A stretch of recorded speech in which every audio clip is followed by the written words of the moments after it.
Hi friends, നല്ല ജലദോഷമുള്ള സമയമാണ്. അതുകൊണ്ട് വോയിസിന് ഇച്ചിരി ബുദ്ധിമുട്ടുണ്ട് കേട്ടോ. അതുകൊണ്ട് ഒന്ന് ക്ഷമിച്ചേക്കണേ. ഇന്ന് കുറച്ച് അത്യാവശ്യം നല്ല വലുപ്പമുള്ളൊരു കൊഞ്ച് കിട്ടിയിട്ടുണ്ട് കേട്ടോ. അപ്പം നമുക്ക് ഇതിനൊന്ന് അരച്ച് പുരട്ടി വെക്കാൻ വേണ്ടിയിട്ട് ഞാനിതൊരു മിക്സിയുടെ ജാറെടുക്കുക. അതിനകത്തോട്ട് ഇഞ്ചി, വെളുത്തുള്ളി, പച്ചമുളക്, കറിവേപ്പില, പിന്നെ നമുക്ക് അതിനകത്തേക്ക് കുറച്ച് മുളക് പൊടി, അപ്പോൾ അത് 2 മുളക് പൊടിയും ചേർക്കുന്നുണ്ട്, കുറച്ച് മല്ലിപ്പൊടി, പിന്നെ നമുക്ക് അതിനകത്തോട്ട് കുറച്ച് ഗരം മസാല ഞാൻ ചേർത്ത് കൊടുക്കുന്നുണ്ട്. ഇതെല്ലാം കൂടെ നമുക്കൊരു പേസ്റ്റ് രൂപത്തിൽ അരച്ചെടുത്ത് നമുക്ക് ഈ കൊഞ്ചിനെ നല്ലപോലെ ഒന്ന് പുരട്ടി എടുക്കാം.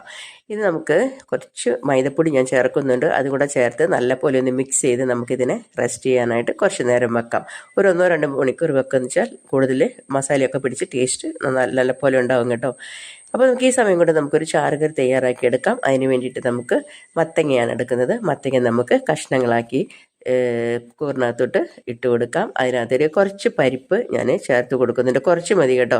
പരിപ്പ് ചേർത്ത് കൊടുക്കാം. പിന്നെ നമുക്ക് പച്ചമുളക് ചേർത്ത് കൊടുക്കണം, കുറച്ച് വെളുത്തുള്ളി ചതച്ചത്, പിന്നെ മഞ്ഞൾപ്പൊടി, ഉപ്പ്, പിന്നെ നമുക്ക് ഇതിനൊരു കുറച്ച് മുളക് പൊടി കൂടെ ചേർത്ത് കൊടുത്ത് ആവശ്യത്തിനുള്ള വെള്ളം കൂടെ ചേർത്ത് നമുക്കിതിനെ വെന്തെടുക്കാം.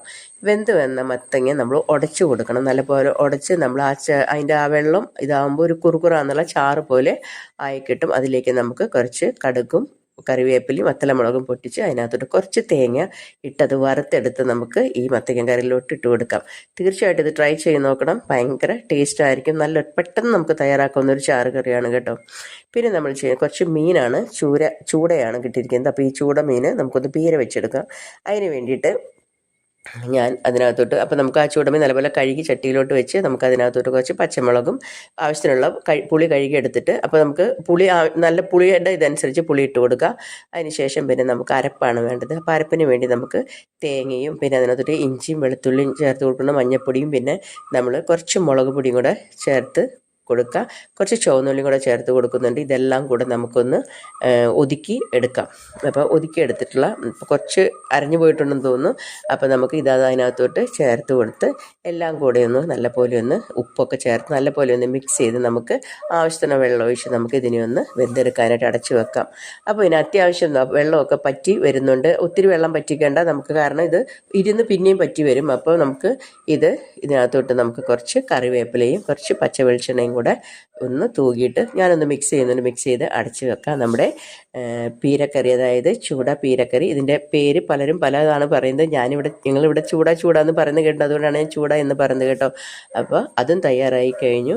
ഇനി നമുക്കൊരു മെഴുക്ക് പറ്റി തയ്യാറാക്കാനായിട്ട് ഒരു പാത്രം വെച്ച് നമുക്ക് എണ്ണ ചൂടായി വരുമ്പോൾ അതിനകത്തോട്ട് ചുവന്നുള്ളി ചതച്ചതും വെളുത്തുള്ളി ചതച്ചതും അതിനകത്തോട്ട്, പിന്നെ ഞാൻ കുറച്ച് മുളക് പൊടിയാണ് ചേർക്കുന്നത്. പിന്നെ അപ്പോൾ നമുക്ക് എരിവുള്ള മുളക് പൊടി കുറച്ച് ചേർക്കാം. പിന്നെ നമ്മൾ നല്ല കളറിന് വേണ്ടി കുറച്ച് കാശ്മീരി മുളക് കൂടെ ചേർത്ത് കൊടുക്കാം കേട്ടോ. കറിവേപ്പിലയും ചേർത്ത് കൊടുക്കാം, മഞ്ഞൾപ്പൊടി, ഉപ്പ് ഇതെല്ലാം ചേർത്ത് കൊടുത്ത് നല്ലപോലെ വഴണ്ട് വരുമ്പോൾ നമുക്ക് നമ്മൾ കഴുകി വൃത്തിയാക്കി വെച്ചിരിക്കുന്ന നമ്മുടെ പയർ അല്ലെങ്കിൽ അച്ചിങ്ങ എന്ന് പറയുന്നതിന് നമുക്ക് ചേർത്ത് കൊടുത്ത് നല്ലപോലെ മിക്സ് ചെയ്ത് നമുക്ക് വെള്ളമൊന്നും ഒഴിക്കേണ്ട കാര്യമില്ല. എന്നിട്ട് നമുക്കൊന്ന് അടച്ച് വെച്ച് ആവിയിൽ നമ്മുടെ മെഴുക്ക് പറ്റി തയ്യാറാക്കി എടുക്കാവുന്നതുള്ളൂ കേട്ടോ. സൂപ്പർ ഒരു മെഴുക്ക് പറ്റി തയ്യാറായി കഴിഞ്ഞു. അപ്പോൾ ഇത്രയും പണി തീരുന്ന സമയം കൊണ്ട് നമ്മുടെ കൊഞ്ച് നല്ല പോലെ മസാലയൊക്കെ പിടിച്ച് റെഡി ആയിരിക്കുകയാണ് കേട്ടോ. അപ്പോൾ നമ്മൾ പാത്രം വെച്ച് എണ്ണ ഒഴിച്ചിട്ട് നമുക്ക് ഈ കൊഞ്ചിനെ നമുക്ക് ഇതിനകത്തോട്ടിട്ട് വറുത്ത് എടുക്കാം. അപ്പോൾ 2 സൈഡും മറിച്ചെടുത്ത്, അപ്പോൾ ഇത് ജിമ്മിലിട്ടിട്ട് തന്നെ വേണം നമ്മൾ, വളരെ തീ കുറച്ച് വേണം നമ്മളിതിനെ ഫ്രൈ ചെയ്തെടുക്കുക. അല്ലെങ്കിൽ നമ്മൾ ആ മസാലക്കൂട്ട് പെട്ടെന്ന് കരിഞ്ഞു പോകും. അതുകൊണ്ട് കുറച്ച് സമയം എടുത്ത് തന്നെ നമ്മളിതിനെ ഫ്രൈ ചെയ്തെടുക്കണം. അപ്പോൾ ഞാനിതിനെ 2 സൈഡും മറിച്ചൊക്കെ ഇട്ടിട്ട് കരിഞ്ഞു പോരുത്, മസാലയൊന്നും കരിഞ്ഞു പോകാത്ത വിധത്തിൽ നമ്മൾ ഇതിനെ ഫ്രൈ ചെയ്തെടുക്കുക. അപ്പോൾ ഇന്നൊരു 4 തരം കറികൾ റെഡിയായി കഴിഞ്ഞിട്ടുണ്ട്. അപ്പോൾ ഇന്ന് എക്സ്ട്രാ എന്ന് പറയുന്നത് നമ്മുടെ കൊഞ്ചാണ്. അല്ലെങ്കിൽ ചൂട പീര വെക്കുവാണെങ്കിൽ ഞാൻ അതിൻ്റെ കുറച്ചെടുത്ത് വറക്കുകയാണ് സാധാരണ പതിവ്.